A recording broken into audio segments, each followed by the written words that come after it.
4 PM debate అండి. ముందుగా ఒకసారి కాంగ్రెస్ పార్టీ నాయకులు అంబటి రామకృష్ణ గారు, మొత్తానికి సుప్రీంకోర్టు తీర్పు అంటే ఎలక్టోరల్ బాండ్స్ లో ఒక గోప్యత అనేది కనిపించడం లేదు, ట్రాన్స్పరెన్సీ మిస్ అవుతోంది అంటూ ఒక తీర్పు ఇవ్వడం జరిగింది. రామకృష్ణ గారు, ఈ తీర్పును మీరు ఎట్లా చూస్తారు? దీన్ని మీరున్నటువంటి సిచ్యువేషన్ లో ప్రధానంగా ప్రతిపక్షంలో ఉన్నారు, సో ఎంతవరకు మీకు ఎఫెక్ట్ పడుతుంది అనుకుంటున్నారు, ఎట్లా చూస్తారు? Sir, good evening. ప్యానెల్లో ఉన్న పెద్దలకి అట్లాగే అయిన ప్రేక్షకులకి, కాంగ్రెస్ పార్టీ డే 1 ఏ రోజైతే మోడీ ప్రభుత్వం ఈ బాండ్స్ ని తీసుకురావాలనిందో ఆ రోజే దీన్ని తీవ్రంగా వ్యతిరేకించడం జరిగింది.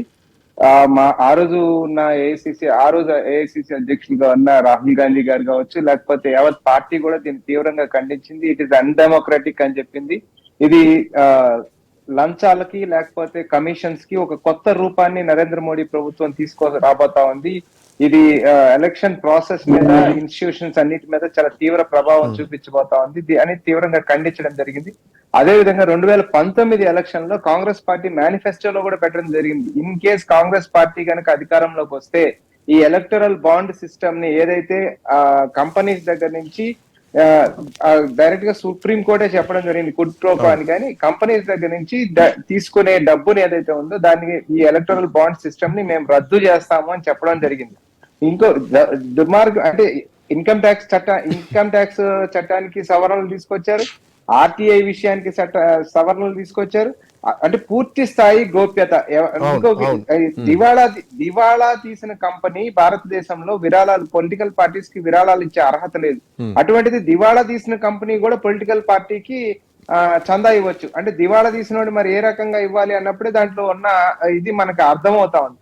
సో ఇటువన్నిటిని కాంగ్రెస్ పార్టీ వ్యతిరేకించింది. ఇవాళ వచ్చిన తీర్పుని కాంగ్రెస్ పార్టీ మనస్ఫూర్తిగా స్వాగతిస్తా ఉంది. మనం కానీ గమనిస్తే 95% ఆఫ్ ద ఎలక్టోరల్ బాండ్స్ ద్వారా వచ్చిన డొనేషన్స్ మొత్తం కూడా ఇవాళ ఎవరి దగ్గర చేరుకున్నాయంటే భారతీయ జనతా పార్టీ దగ్గర చేరుకున్నాయనేది స్పష్టంగా అర్థమవుతా ఉంది.